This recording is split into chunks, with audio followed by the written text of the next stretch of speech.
Inside this room, all of my dreams become realities, and some of my realities become dreams. What in the wide, wide world of sports is going on here? Alive! It's alive!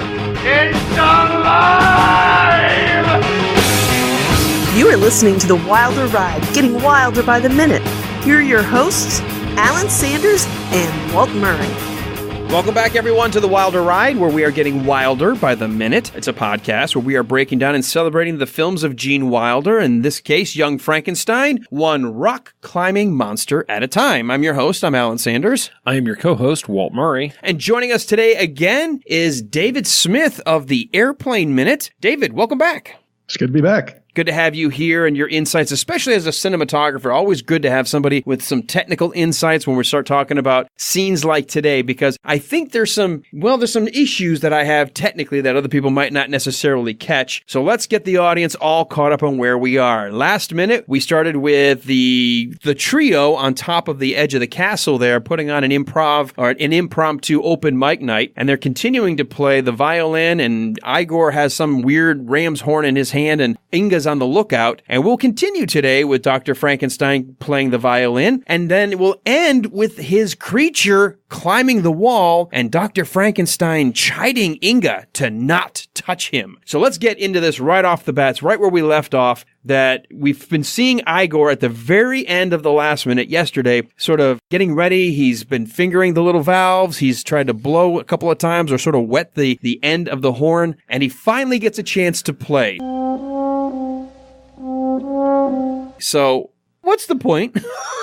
Well, everything with Igor, we have to ask that same question. What's the point? What is the point? I think it's just...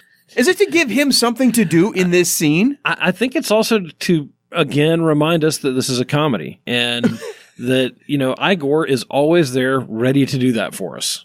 Dave, when you're watching this, because we know it's the violin, it's been schooled in us from the very beginning. The violin has the effect. We had a few weeks back, Frau Blucher says it's in your blood. It's in the blood of all Frankensteins, this violin music. She wasn't playing the ram's horn to get the creature to calm down. No one has ever played the horn. So what's going on here? Yeah, I like to picture the scene before this when they're planning this little thing. And it's like, okay, we got the violin, we got the megaphone, we got the amplifier, we got the microphone. Inga's going to do lookout, and poor Igor is sitting there in the corner going, well, what am I going to do? Like, all right, do you have any instruments? Well, I've got this ram's horn with the valves on it. Okay, I think I can write 6 notes for you. But it's the perfect instrument for him. Oh, yeah, because it's so goofball. It's like... If you'd handed him a guitar or, something like that, it just wouldn't have been easy. The only thing that would have been just as funny to me is if he had been like that, when you've got those really talented families except for the one kid, and so you give him like the triangle. Yes, I'm familiar. If he had just reached out going, ding, and sat back down, because he's fervently looking at the notes. We said last minute, he's paying really close attention to the timing. Where are we? He's got his little sheet music in front of him. He's got his stand there. And as soon as it would have been funny if he just went, ding, and sat back down. But this is equally as funny because it makes no sense that he'd be playing the horn. Well, not that I've watched ahead, but this is not the last time he plays that instrument. Well, not that you would have seen anything later in the movie, because we're only watching this 1 minute at a time. I've never seen anything beyond. We are not hashtag BK guessing. Spoils everything. Right. Which, that's a good reminder that BK does spoil everything. But he's always so into what he does, and he's so enthusiastic about it. And I love that he leans way in and just hits the note right on cue, and then leans right back out, and the music keeps moving. Well, let me ask you this, because we see the mic stand. Obviously, that's where Dr. Frankenstein is putting the violin kind of as close to in front of the mic stand. Why does Igor think that he needs to put the end that you blow into the horn close to the mic stand instead of the other end where the sound's coming out? Yeah, his concept of how amplification and microphones work is probably not the best. Did you notice that, Walt? I did. He leans his mouth over. Well, this is where I'm blowing, so that's where the sound's coming from, right? Idiot. Yeah. Yeah. Oh, that's like I work a lot of corporate presentations and stuff where people are working slides, and you always see people with the remote control to advance the slides pointing it at the screen. Instead of at the unit. Instead of at the computer or whatever. Yeah. Like, I don't think that works how you think it works. Yeah, I don't think it does it the way you think it does. Yeah, I actually caught myself doing that in the middle of a presentation one time. Well, you can't help it. We're always pointing to the screen. I know. I was so focused on what I was talking about. And well, you and I grew up where the reason we could point at the screen is because it was actually a corded little clicker on an actual slide projector. That's right. Well, what's with this computer crap? We actually had a slideshow. Or you'd have the tape beep and you'd move the slide one frame forward.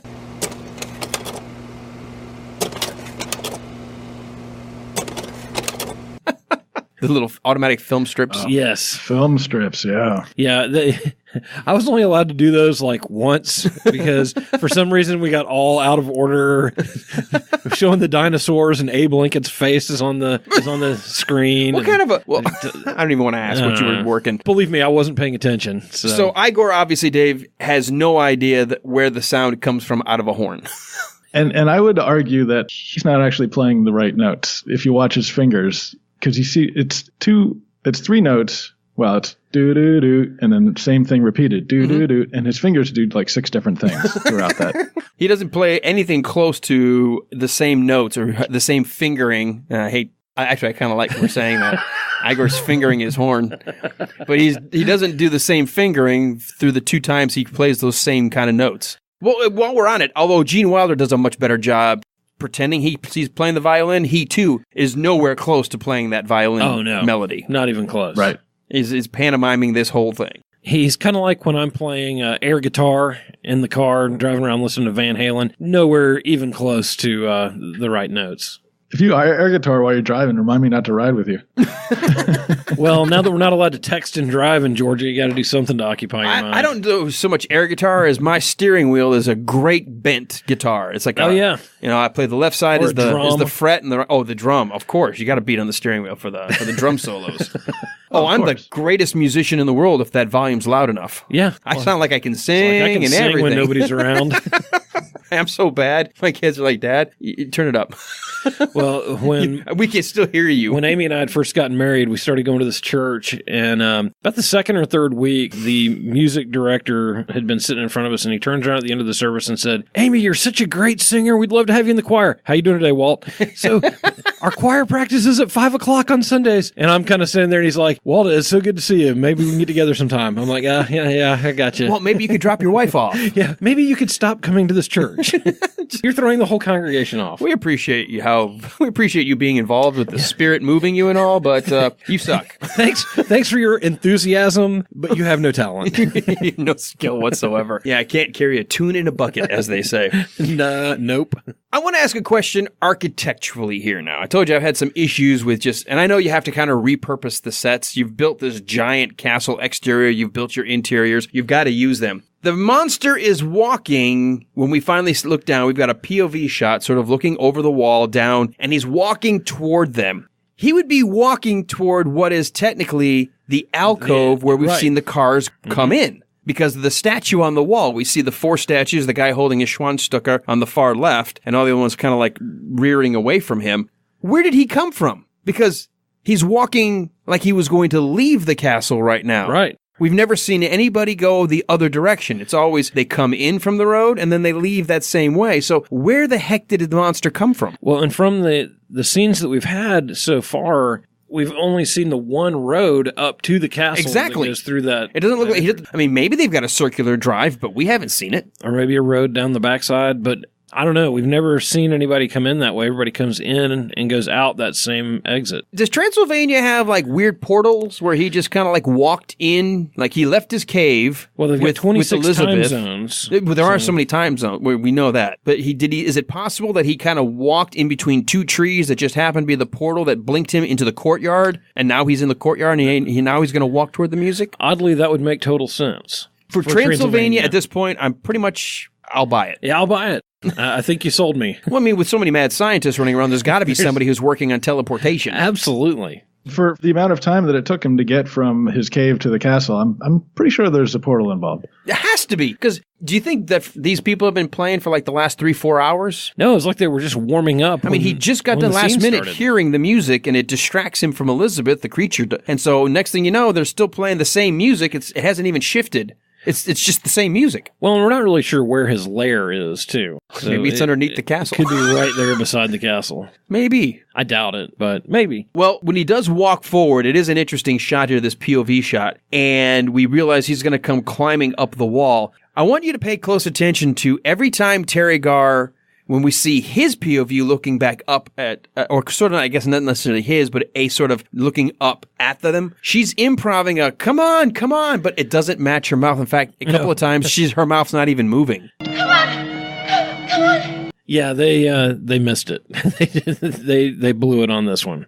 So from a cinematographer's perspective, I know sometimes you have to get actors and people back in studio afterwards to record audio because they didn't have good audio takes. This would be, I'd call some kind of an ADR mistake. Yeah, and that happens all the time. But what I'm guessing is that they had the scene, and she later in the minute she is saying, come on, whatever, in the closer shot. But I'm sure that the editors, the director, the sound editors they're looking at the scene, they're like, okay, we need more excitement, we need to hear something at this point. So she's kind of small in the frame. Let's just either get her in to say some lines, or you grab some lines from another take to have her yelling encouragement at him. And it's like, it's one of those things where you're not going to notice it until you're watching it minute by minute.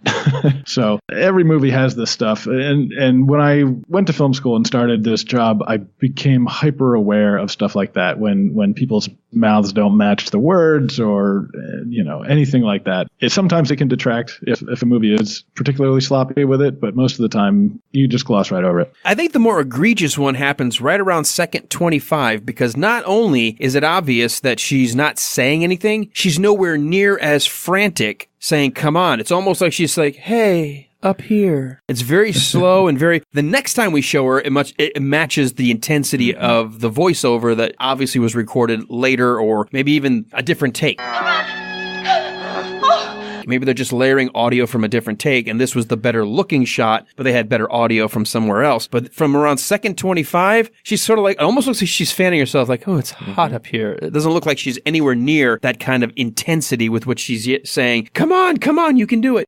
In fact, let me go to the script here. All of this was either added as an improv, or like you said, Dave, maybe they realized they need something going on audibly, because all the script called for was the monster can be seen crawling up the side of the castle. Freddy and Igor move close to the edge of the roof as Freddy continues playing. Then it's supposed to be Freddy who says, you can do it, you can do it. Well, we're going to get to that tomorrow, but today we actually have to have a lot more dialogue to keep cutting back and forth with the creature, his point of view, their point of view. So this is what was added. Oh, look, he's coming back. Oh, look.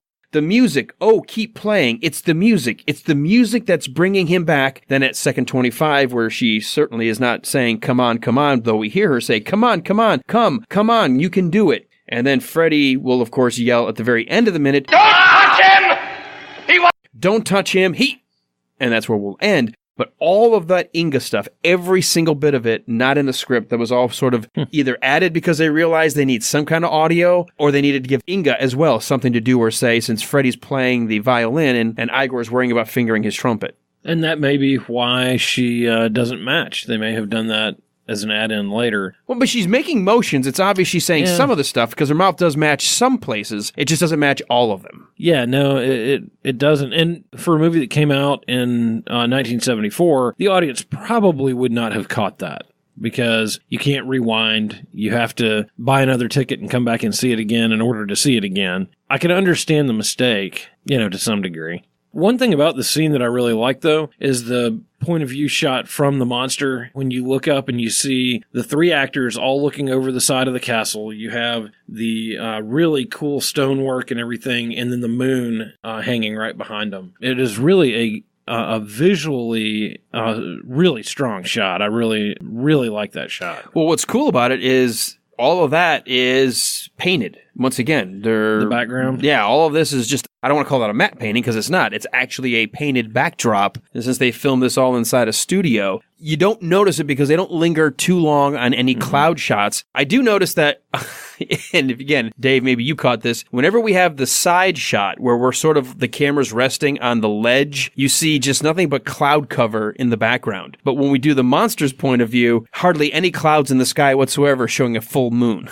Yeah, it's true. That is, I didn't notice that until now, but I did notice the full moon shots are really good, and it took me a second because I was like, oh yeah, they caught that just the right time. No, it's a set, you idiot. Well, to me, that's the difference. When I can catch the errors, it's because it pulled me out. When I am in the moment, I don't even think about it. I look at it and I thought the same thing. Wow, this was shot outdoors. They timed it with the moon. No, dumbass. They didn't have the moon on cue. Say, moon, come on back. Come on back from the trailer. No, it's all painted. But it is funny, going back to what we've said in the past, though, the weather and everything else in Transylvania cooperates with what you need. They needed a great full moon night to get Frankenstein's monster back to the castle, and they got it. Yeah, they did. They got the weather, the clouds, and the moon to all cooperate. This is perfect. A really weird place to live in, but really cool. It really is. I just like the storms on demand. I wish I could do that. I would love the thunderstorm on demand. While the monster's climbing, what is he climbing actually up? Because in the foreground of the shot, we see sort of like limbs, and it looks like he starts climbing a tree, and a combination tree and almost a pole or a vine, but then I can't tell what else. What is he climbing up? It does kind of look like a vine, like a grapevine almost. One of those twisted vine things that they have on the side of old castles. Mm-hmm. But yeah, it's dark, and it's hard to tell what it is exactly. Because he finally makes it to the very top of the wall, but it doesn't look like he's been pulling himself up on anything. Like all of a sudden he's Tom Cruise and he's rock climbing on the side of the castle. Yeah, and there's nothing there for, from those last couple of shots. We can see that the vines kind of go about halfway up and stop. So he would have had to have done some pretty technical rock climbing. And how do you do that with those kind of boots? 10 feet. Well, maybe the spike boots helped. They may have. And the little prongs on the bottom. I think we're going to have to give them a little bit of Hollywood license here. Are you suggesting that this is just a movie? No, I'm not suggesting that. I mean, this is a documentary, as we know. But yeah, there's a little license here. When the monster first crests the edge of the wall, he's obviously tired and frustrated climbing the wall. Do you see he actually snarls at Inga for a second? And she sort of backs up, but then goes right back to him. Why does he do that? Well, and Marty Feldman falls over. Does he? Yeah, Marty falls backwards. Inga kind of jumps back, and Freddy continues to play The Devil Went Down to Georgia or whatever it is he's actually playing there.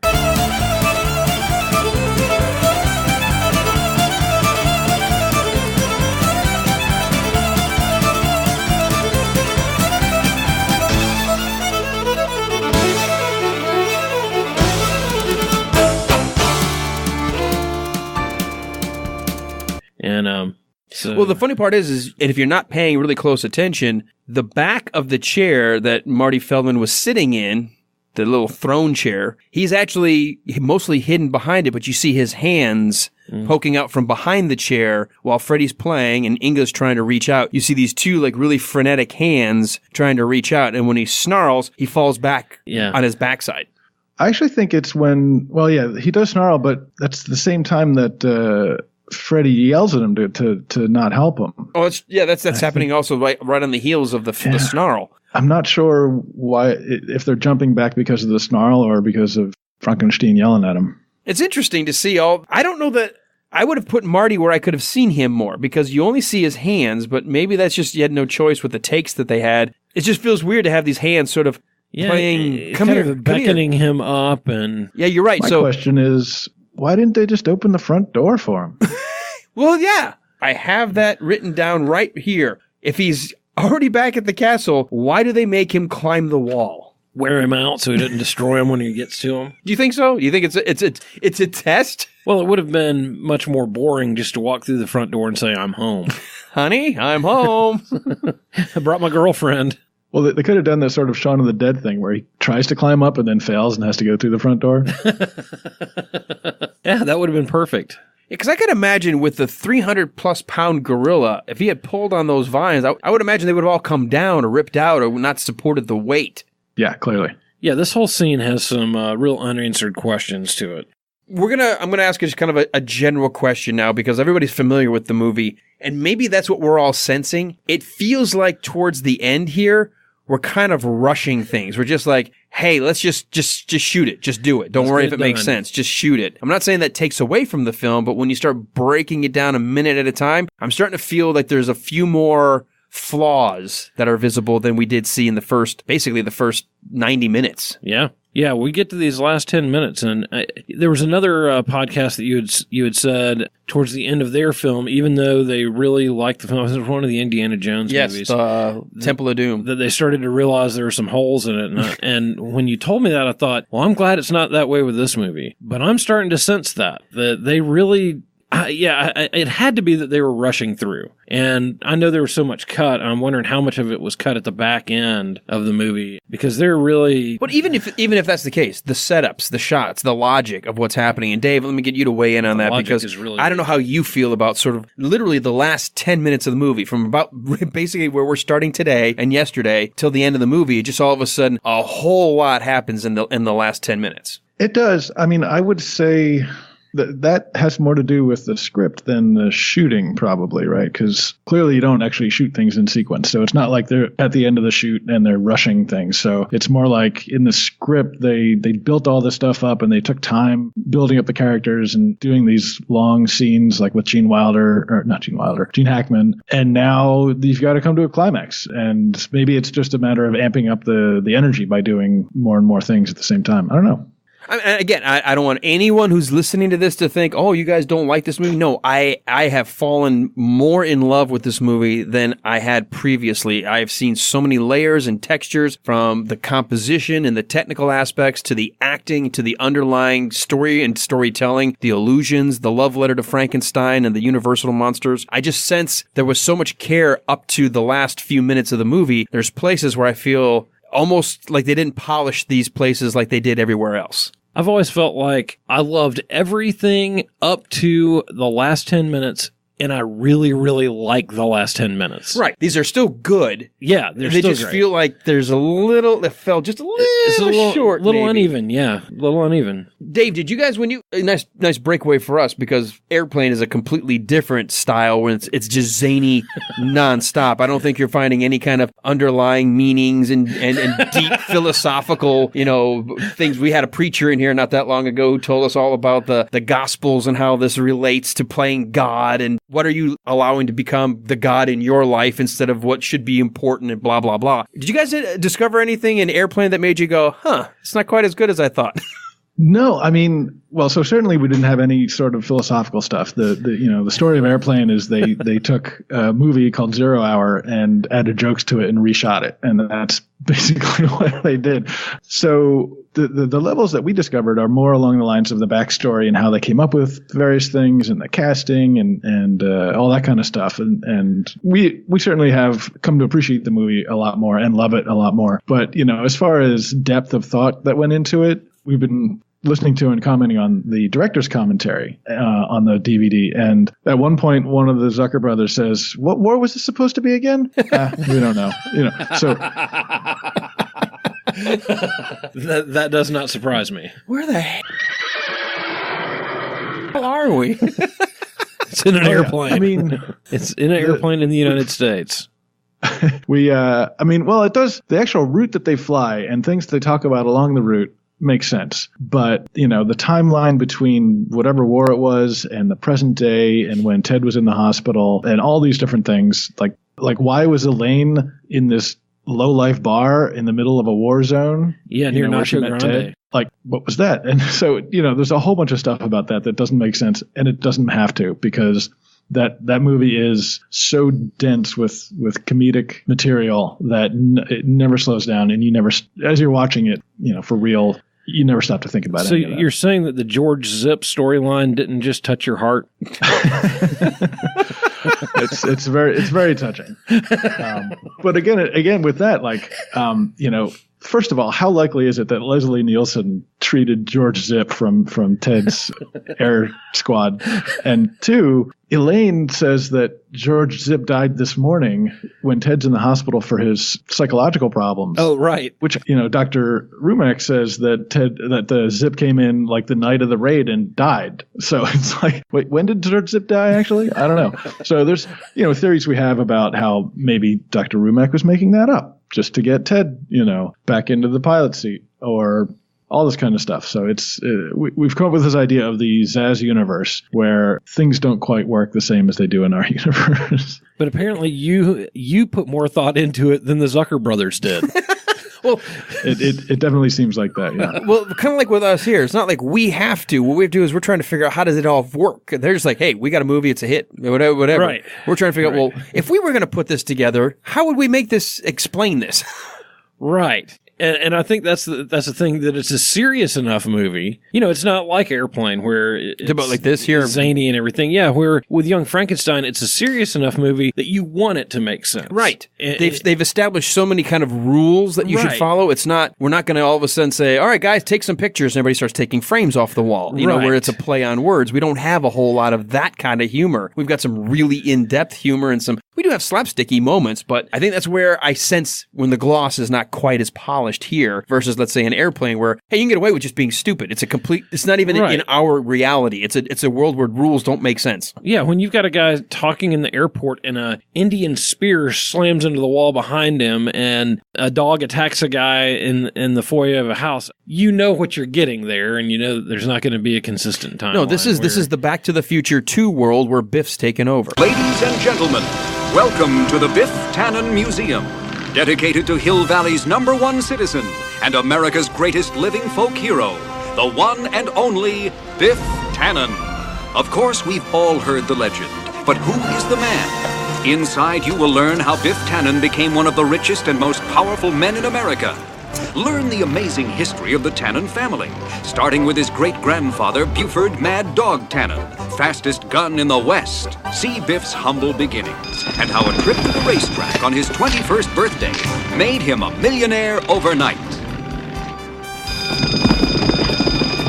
Share in the excitement of a fabulous winning streak that earned him the nickname, the luckiest man on Earth.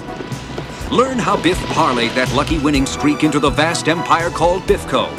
Discover how, in 1979, Biff successfully lobbied to legalize gambling and turned Hill Valley's dilapidated courthouse into a beautiful casino hotel. I just want to say one thing.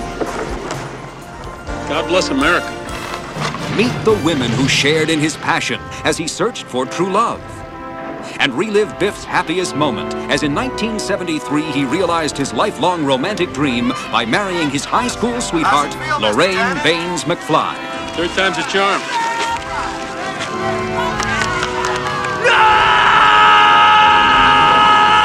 That's right. That's right. And here we expect this to be, we've talked about this. This is like movie number 6 in the Universal horror films. Technically, yeah. And so we do expect some sort of consistency. And I think that's where this is kind of breaking down a little bit for me. And I know that there's a lot that they wanted to pack into these 10 minutes that they didn't get to. So it does make it a little bit rough around the edges. Well, we're going to be coming up tomorrow with a bunch of stuff taken out of the script, a bunch of stuff improv or changed on the set, and I think that's probably adding to it. We're already seeing, and we've been talking about Walt for the last couple of weeks, everything's sort of even out of order. The way the shooting script went and the way that the story was supposed to go, when they started doing all those massive edits, they had to rearrange when was the riot taking place, when was Elizabeth being kidnapped, when was Elizabeth showing up. Almost all these, I'm going through the script going, wait a minute, they didn't do this, and then I find it 3 pages later, oh, they just did it here, and it's all jumbled. So I have a feeling they were probably trying to figure out, well, how do we get an ending? And that may have been what the real issue is, and maybe that's what we're sensing is they still need an ending, no matter what, and they're trying to figure out how are we going to get from where we've been to where we know we've got to end this movie. I can definitely see that, and I think that's probably exactly what happened. And if you're Mel Brooks, you now have to talk the chief writer into the fact that the filming's over. And the movie's done. Like, we're not doing it anymore. I wonder how much of that is also part here. Because remember the story, Gene Wilder was having such a good time bringing his baby to life that he went to Mel Brooks one day and said, we've got some more things we've got to shoot. We've got to come up with some more stuff to shoot. And Mel Brooks was like, no, we've shot everything. And he's like, but I don't want to leave. Yeah, I'm loving this too much. I think that'd be a nice project to be on, where you just feel like after 100 days of shooting or whatever, you don't want to leave. You're still into the project and everybody around you and feeling that family vibe.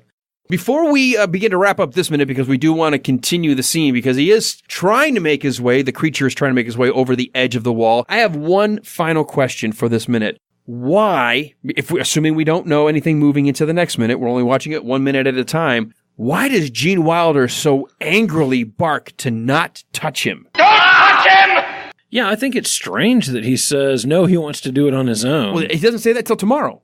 All he says is, don't touch him. Yeah. And it stops. Right, but he's angry. It's not like, no, let him do it. It's, don't touch him. Like he's on it, like you're going to catch like some kind of disease or something. Well, I still think that God complex that he has is so strong. He still looks at the creature as his possession and his creation. That he makes the rules. And, it's kind of like the angry mother at the playground with her kid that, nobody messes with my kid. And similar here, he has the expectation that the creature wants to make the climb himself and to make that accomplishment. But the creature doesn't necessarily believe that. We'll find that out tomorrow, I guess. But I think that's part of it, is just that he really thinks the creature is his creation and his possession. Dave, what do you think? Why does he bark that so angrily? It's not even just the typical Gene Wilder, I'm going to say something loud. There is some vehemence underneath that. It's true. I was going to remark that, it might be just Gene Wilder being Gene Wilder, but it's like dialed up to 11 there. So I would like to say it's something like what Walt said, where he's feeling over possessive, but I kind of feel like this whole scene is sort of just more for the sake of the movie, like having him climb up the wall and having him, no, don't touch him. It just feels, it feels like there's not really a story purpose for it. It's just to increase the dramatic tension. See, and I think that's what we're all picking up on, why we feel like it's a little shaky, because it doesn't feel like it fits like it's supposed to. I can see the seams. This, to me, the word that keeps coming to my mind about this scene is contrived. Oh, yeah.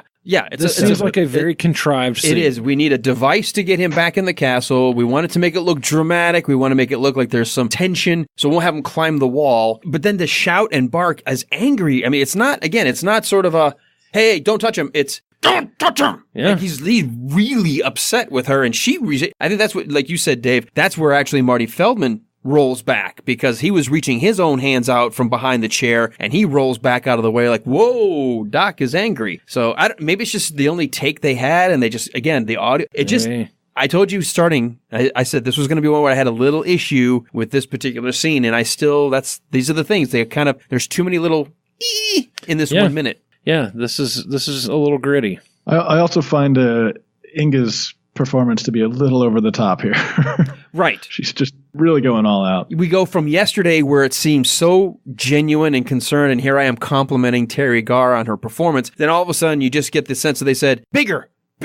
Just keep saying, come on, and do all these big, wild gesticulations. And chew that scene. It works good for Marty Feldman. It doesn't play so well on Terry Garr. No, it doesn't. And, we are used to Marty Feldman being completely over the top all the time, so he really meets our expectations. That's not what we expect from her. So it does give a very uneven performance for her in this scene. Right. And we go just from yesterday to today, we see just sort of that weirdness about how this was either directed, shot, what they told the actors to do. It's still a fantastic movie. I don't want anybody hearing us wrong, but we're being honest to the minute, and the minute feels a little contrived, a little disjointed, doesn't feel like it quite connects like it's supposed to. Well, and I'll say from my very, very limited acting career, when we were on the set of Into Darkness, Star Trek Into Darkness, they had us looking off at the Hollywood Hills, and they said, look, we're going to CGI in some stuff. In your mind, picture that you're watching 9/11 happen, and that you're standing on the streets of New York watching the planes crash into the building. That is the kind of scene we're creating. So they, at least in the minds of the actors, we could all create a vision of what we were supposed to be doing.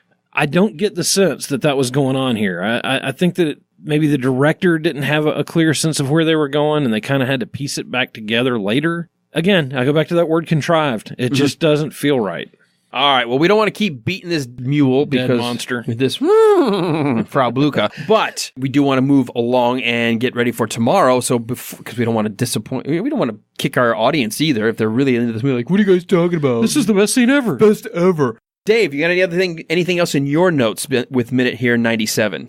The only thing was, I don't know, you may have already talked about this, but the design of the monster here, Peter Boyle's monster. I always thought it was interesting that they made him look more like Peter Boyle, like with the bald head and the ring of hair around it than the classic, flat top Frankenstein. And I just always thought that was interesting. They did it that way. Well, and there was an earlier episode when we talked about the monster itself. Universal owns the rights to that look until the year 2026. And if you don't license the rights for the, quote, flat-topped Boris Karloff makeup, you can't portray your monster that way. So if you look, like the Munsters, the television show, was a Universal television production. Fred Gwynne was able to look more like Boris Karloff. But then you look at sort of like the Hammer films that came out in the 60s and all of the remakes since, including this one, they all have to have a round head or something different. They cannot do that. It's a trademarked image till 2026.